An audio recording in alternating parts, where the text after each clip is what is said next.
Halo, selamat malam. Nama saya Ahmad Haidar Firdaus. Jadi di sini untuk UTS Digital Marketing saya, di sini kita akan mengutik sebuah brand yang bernama Duolingo. Nah, pada kali ini kita akan mengutik Duolingo sebagai brand. Yang pertama yaitu adalah kenaikan brand Duolingo tersebut, bagaimana caranya, terus history dari brand tersebut, dan yang ketiga tentunya kesimpulan apa sih yang bisa kita dapat dari case-nya Duolingo tersebut.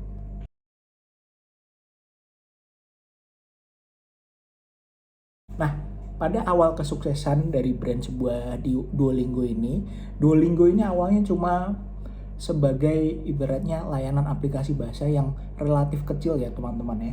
Dengan basis usernya cuma dari 50.000 sampai ratusan ribu doang. Nah, tetapi yang membuat mereka naik roket sehingga mempunyai basis user sampai puluhan juta orang merupakan salah satu langkah engagement yang paling legendaris yang pernah kita lihat di sosial media. Yang pertama yaitu yang diawali oleh sebuah social media intern yang ada di company Duolingo tersebut. Dia mulai menggunakan engagement yang unik ya teman-teman ya, menggunakan engagement yang unik di aplikasi platform TikTok. Di TikTok tersebut sendiri Duolingo tersebut mempunyai sebuah ciri khas untuk menggait engagementnya sendiri. Yang pertama yaitu adalah personifikasi Duo atau brand maskotnya Duolingo tersebut yang bernama Duo sebagai tokoh yang sangat jenaka.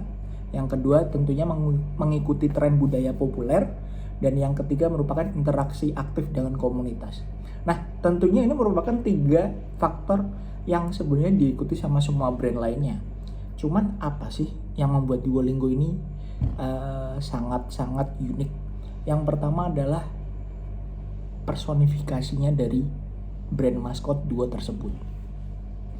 Nah, personifikasi dari brand Duo tersebut itu memiliki kesan gimana ya ngomongnya, unhinged atau pasif agresif lah ibarat kata. Nah, di sini juga tercermin juga di aplikasinya yang mereka buat juga.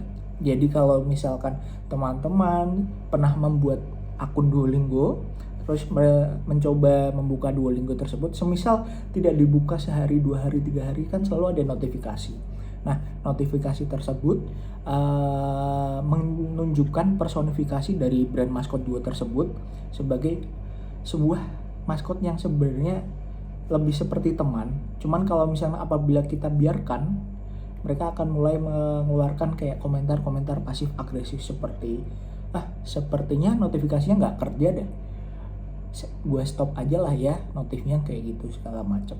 Jadi menggunakan personifikasi dari Duolingo tersebut yang pasif agresif, tentunya company bisa mempertahankan retensi penggunanya. Jadi penggunanya tiap 2 hari, 3 hari, 4 hari kembali lagi, atau bahkan mereka bisa mengimplementasikan streak yang sampai ribuan hari bisa pengguna lakukan seperti itu.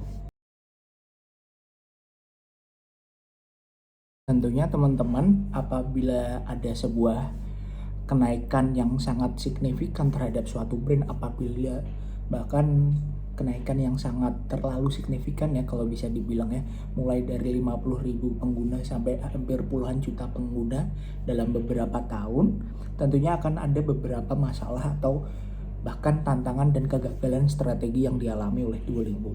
Yang pertama, mereka punya beberapa konten kontroversial, dan kedua, mereka sempat ada kehilangan konten dan ada juga kehilangan main akun mereka yang ada di TikTok. Terus yang ketiga, tentunya backlash terhadap keputusan dari board of directornya sendiri dari Duolingo tersebut. Nah, kita lihat dari 3 ini ya. Untuk yang pertama, itu ada konten kontroversial. Jadi teman-teman, ingat ya teman-teman, kan tadi sudah kita jelaskan untuk konten yang terlalu agresif atau yang bahkan pasif agresif atau unhinged yang dimiliki oleh Duolingo tersebut ibarat kata merupakan 12 mata pedang. Jadi bisa aja untuk kita meningkatkan engagement dan juga bisa menghancurkan engagement kita sendiri atau bahkan social media branding dari Duolingo tersebut. Nah, ini tentunya lama-kelamaan seperti quotes-nya Batman ya teman-teman ya. Die as a hero or live long enough to see yourself as a villain, ya kan. Konten yang awalnya dianggap lucu cuman apabila terus recycle terus oleh seseorang, tentu makanya akan dikritik menjadi sebuah konten yang cringe ya teman-teman ya. Nah, untuk tantangan yang kedua itu merupakan kehilangan konten dan akun. Nah, baru-baru ini sekitar 6 atau 7 bulan ke belakang itu Duolingo tuh sempat menghapus semua kontennya mereka, dan tiba-tiba kayak kontennya kayak seperti dihack ya teman-teman ya, akunnya juga dihack juga kadang-kadang. Nah, kontennya mereka pun tiba-tiba yang dari arahnya meningkatkan engagement dengan dengan konsumen atau sejenisnya, tiba-tiba mereka hilang arah dengan cara menggunakan kayak seperti konten yang out of the box atau out of the box di sini merupakan konotasi negatif ya teman-teman ya. Jadi kayak sebuah konten yang terlampau aneh lah untuk masyarakat luas. Nah, terus yang ketiga, backlash terhadap keputusan board of director dari perusahaan Duolingo tersebut. Nah, ini merupakan tantangan yang atau bahkan ibarat kata finishing blow untuk social media brandnya dari Duolingo tersebut. Jadi pada tahun 2024 board of directornya Duolingo tersebut merupakan menyampaikan di RUPS mereka sendiri itu apabila mereka akan menggunakan intensifikasi artificial intelligence terhadap terhadap operasional Duolingo tersebut.